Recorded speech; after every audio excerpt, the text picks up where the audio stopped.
Hello friends, எல்லாருக்கும் வணக்கம். Welcome back to Tamil news channel. Tamil Nadu அரசினுடைய பல்வேறு துறைகளிலும் பணிபுரிந்து வரக்கூடிய அரசு ஊழியர்கள் மற்றும் ஆசிரியர்களுடைய நீண்ட நாள் கோரிக்கையாக இருந்து வரக்கூடிய ஒரே விஷயம்தான் பழைய ஓய்வூதிய திட்டத்தை மீண்டும் அமல்படுத்துறது. தமிழ்நாட்டில் 1/4/2003 அப்புறமா யாரெல்லாம் அப்பாயின்மெண்ட் ஆனாங்களோ அவர்கள் அனைவருமே ஒரு புதிய வகையான பங்களிப்பு ஓய்வூதிய திட்டத்தில் கொண்டு வரப்பட்டாங்க. நம்ம எல்லோருக்குமே தெரியும். கிட்டத்தட்ட ஒரு 20 ஆண்டு கால போராட்டத்திற்கு அப்புறமாக கடந்த ஆட்சி காலத்தின் போது இந்த டேப்ஸ்னு சொல்லக்கூடிய தமிழ்நாடு உறுதியளிக்கப்பட்ட ஓய்வூதிய திட்டத்தை நடைமுறைக்கு கொண்டு வந்தாங்க. ஸோ இந்த திட்டம் பழைய ஓய்வூதிய திட்டத்துக்கு நிகரான திட்டமாக இல்லை அப்படின்னாலும் கூட ஓரளவுக்கு பழைய ஓய்வூதிய திட்டத்தினுடைய அந்த பலன்களை வழங்கக்கூடிய திட்டமாக இருந்ததாக அரசு ஊழியர்கள் மற்றும் ஆசிரியர்கள் வரவேற்பு தெரிவிச்சிருந்தாங்க.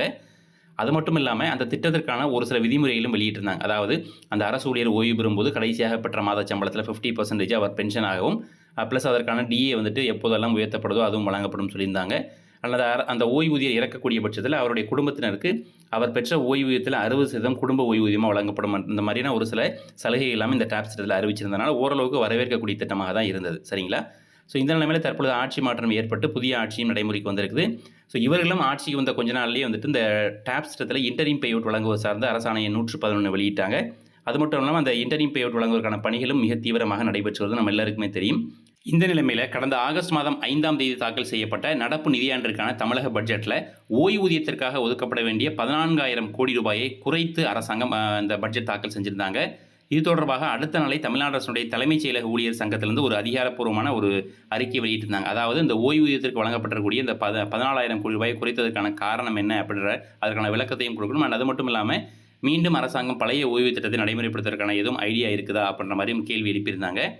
ஸோ இந்த நிலைமையில் தான் நேற்றைய தினம் சட்டப்பேரவை கூட்டத்தொடரின் போது எதிர்க்கட்சி உறுப்பினர்கள் ஒரு கேள்வி எழுப்பியிருந்தாங்க. அதாவது கடந்த ஆட்சி காலத்தின் போது இந்த டேப்ஸ் திட்டத்திற்காக நாங்கள் 11,000 கோடி ரூபாயை நாங்கள் ஆல்ரெடி ஒதுக்கியிருந்தோம். தற்பொழுது அந்த 11,000 கோடியும் குறைத்து அது மட்டும் இல்லாமல் கூடுதலாக 3,000 கோடியும் சேர்த்து 14,000 கோடி ரூபாய் இந்த ஓய்வூதியத்திற்கான நிதியில் குறைச்சிருக்கீங்களே, அதற்கான காரணம் என்ன அப்படின்னு கேள்வி எழுப்பும்போது தமிழக நிதியமைச்சர் திரு மரியவில்சன் அவர்கள் ஒரு பதில் சொல்லியிருந்தாங்க. அதாவது அந்த பதில் ஒரு அதிர்ச்சி அளிக்கக்கூடிய பதிலாகவே இருக்குது அப்படின்னு சொல்லலாம். ஏன்னா அதாவது இந்த டேப்ஸ் திட்டத்திற்காக ஏற்கனவே கடந்த ஆட்சி காலத்தில் குழு அமைக்கப்பட்டு அதை நடைமுறைப்படுத்துறதுக்கு அரசாணையும் வெளியிட்டிருந்தாங்க. ஸோ அது தொடர்பான இந்த கோப்பானது மத்திய அரசாங்கத்தில் நிலுவையில் மத்திய அரசாங்கத்தினுடைய ஒப்புதலுக்காக நிலுவையில் இருக்கிறதாகவும் மத்திய அரசாங்கத்தினுடைய ஒப்புதல் கிடைத்தால் ஒருவேளை நாங்கள் இந்த டேப்ஸ் திட்டத்தை மீண்டும் நடைமுறைப்படுத்துவது தொடர்பாக முடிவெடுப்போம் அப்படின்ற மாதிரி ஒரு அதிர்ச்சி அளிக்கக்கூடிய பதிலை சொல்லியிருக்கிறாங்க. ஸோ நாம் இதுவரைக்கும் நினச்சிக்கிட்டு இருந்த அரசு ஊழியர்களை பொறுத்த வரைக்கும் நினச்சிக்கிட்ட ஒரே விஷயம்னா டேப்ஸ் திட்டம் நடைமுறைக்கு வந்துச்சு. என்னதான் ஓல்டு பென்ஷன் ஸ்கீம் இல்லைனாலும் கூட ஓரளவுக்கு ஒரு உறுதியளிக்கப்பட்ட ஓய்வூதியமாவது கிடைக்குமா பட்ட மாதிரி நம்பிக்கையில் இருந்தாங்க.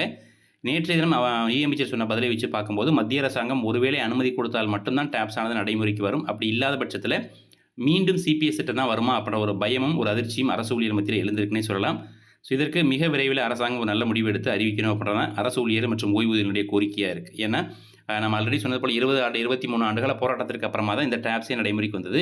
ஸோ மீண்டும் அது அரசாங்கத்தினுடைய ஒப்புதல் ஒப்புதல் கொடுக்காத பட்சத்தில் மீண்டும் பழைய மாதிரி சிபிஎஸ் திட்டமே நடைமுறைக்கு வந்தது அப்படின்னா பெரும்பாலான அரசு ஊழியர்களுக்கு ஒரு அதிர்ச்சி தரக்கூடிய அறிவிப்பாக அமையும். அதனால் மிக விரைவில் அரசாங்கம் இதை ஒரு தெளிவான முடிவெடுத்து அறிவிக்கணும் அப்படின்றதான் அனைத்து அரசு ஊழியர் மற்றும் ஓய்வூதியர்களுடைய கருத்தாக இருக்குது. ஸோ இந்த வீடியோ பற்றின உங்களுடைய கருத்துக்களை மறக்காமல் கமெண்ட் எழுதுங்க.